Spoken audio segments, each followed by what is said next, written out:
इस विश्व में और विश्व से बाहर दो ही तरह की स्थितियां होती हैं। एक है नित्य और एक है अनित्य। जो कभी नष्ट ना हो वह नित्य है, और जो नष्ट हो जाए वह अनित्य है। यह बात तो आपको सबसे पहले स्पष्ट हो जानी चाहिए। नित्य यानी जो किसी भी स्थिति में नहीं बदलता है, जो पहले और बाद में एक जैसा रहे, वही नित्य हो सकता है। जो बदल जाता है वह नित्य नहीं हो सकता, वह अनित्य है। एक ऐसा तत्व जो कभी नहीं बदलता और जिससे इस सृष्टि का निर्माण हुआ है, इस सृष्टि का संचालन होता है और अंत में सृष्टि का संहार होता है, वही तत्व नित्य तत्व कहलाता है, और वही तत्व सत्य तत्व कहलाता है, और वही तत्व शिव तत्व कहलाता है। भक्तों, शिव तत्व ही पूजा करने योग्य है, आराधना करने योग्य है।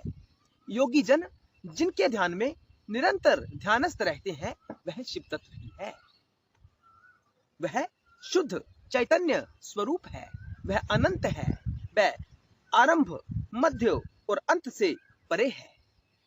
यानी शिव का कभी जन्म नहीं होता, और अगर शिव का कभी जन्म नहीं होता तो शिव की मृत्यु कैसे हो सकती है? यह असंभव है।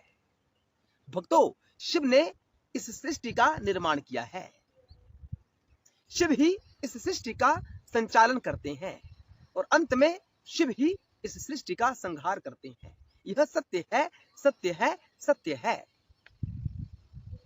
सब रूपों में शिव ही छाए हुए हैं। शिव शक्ति का ही यह खेल है। ये जो संसार हम अपनी आंखों से देखते हैं, कानों से सुनते हैं, त्वचा से महसूस करते हैं, भक्तों, ये शिव और शक्ति का ही तांडव हो रहा है, नृत्य हो रहा है।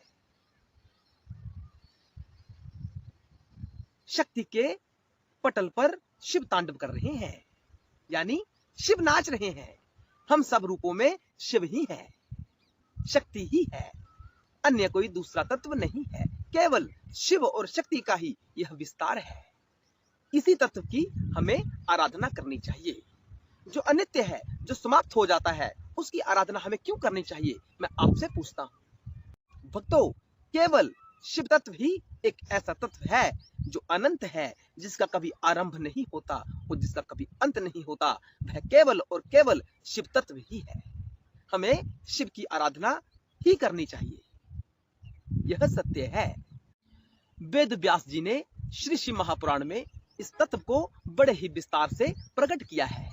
उन्होंने बताया है कि शिव ने कहा है कि मैं ही केवल ब्रह्मत्व हूं, मुझ देव को छोड़कर, मुझ परमात्मा तत्व को छोड़कर अन्य जो कुछ है वह जीवत्व है, यानी सब समाप्त होने वाला है, सब अनित्य है।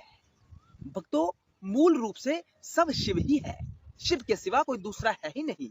शिव के ऊपर जब शक्ति का जाल आ जाता है, शिव शक्ति से आवृत हो जाते हैं, तो इस संसार की रचना होती है, जो खेल है। शिव स्वयं को उस माया के अंतर्गत छुपा लेते हैं और तांडव करते रहते हैं। शक्ति के पटल पर शिव नृत्य करते रहते हैं। हमें भेद नहीं हो पाता कि किसका खेल है, कौन इसको रचने वाला है, कौन इसको बिगाड़ने वाला है। भक्तों, तत्व से जाने तो शिव और शक्ति ही इस विश्व का सार है, ये हम सबको समझना चाहिए।